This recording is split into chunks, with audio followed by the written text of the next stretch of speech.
Sadly, Parkinson's disease has increased as much as 50% in younger adults in just the past 5 years.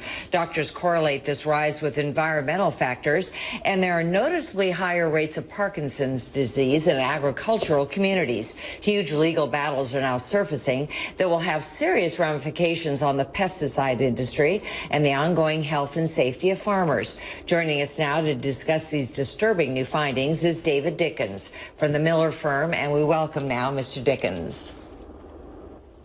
Thank you for having me. Well, thanks for being here. And this is quite disturbing to us because, of course, the Coachella Valley has a great agricultural community. So describe, if you will, exactly what is Paraquat.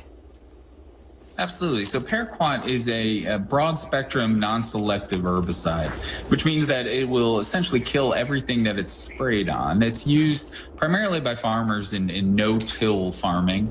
They'll spray it prior to the planting of seed or crop, and then again after the harvest. And so it is used absolutely in your neck of the woods, and certainly in California as a whole. And what we're seeing in the litigation is we now have more California clients than in any other state in the country. And so it is used throughout the United States in large measure, but certainly in California. Wow, that is very disturbing to hear indeed. And so does your firm, the Miller firm, represent other victims from pesticide cases? So yeah, so currently we represent close to 700 individuals who use Paraquat and were diagnosed with Parkinson's.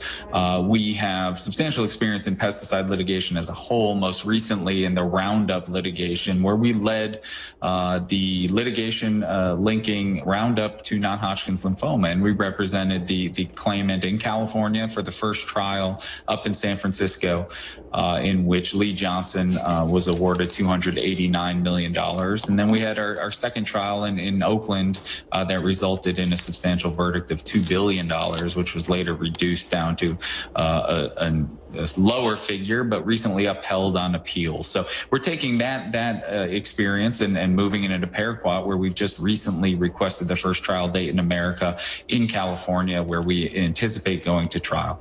Wow, well, very, very good work on your part, of course. So what can farmers really in our area, and of course all over the country, but specifically here in the Coachella Valley, what can they do to protect themselves?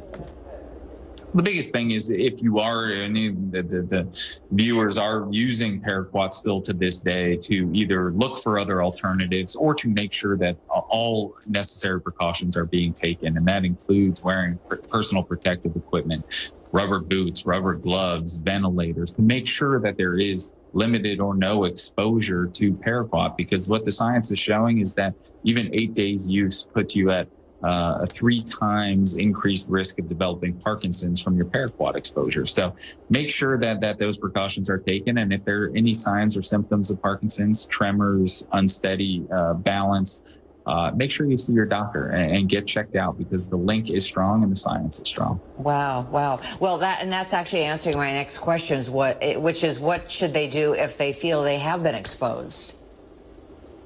Yeah, so absolutely. It's if you've been exposed, just keep an eye on those signs and symptoms, because what we know is that Parkinson's is a progressive disease. It's incurable, and it'll get worse over time. And so usually the first telltale signs are those little tremors or unsteady balance, or symptoms like that. And what you can actually diagnose Parkinson's on an MRI. So it's good to see your doctor if you have any of those signs or symptoms. And if you happen to be diagnosed with Parkinson's disease, call the Miller firm, and we can try to assist you and talk you through your options.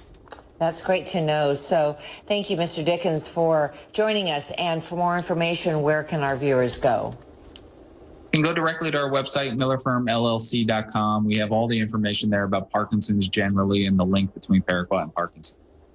Thank you so much. This is certainly important information for our valley. We appreciate you joining us today.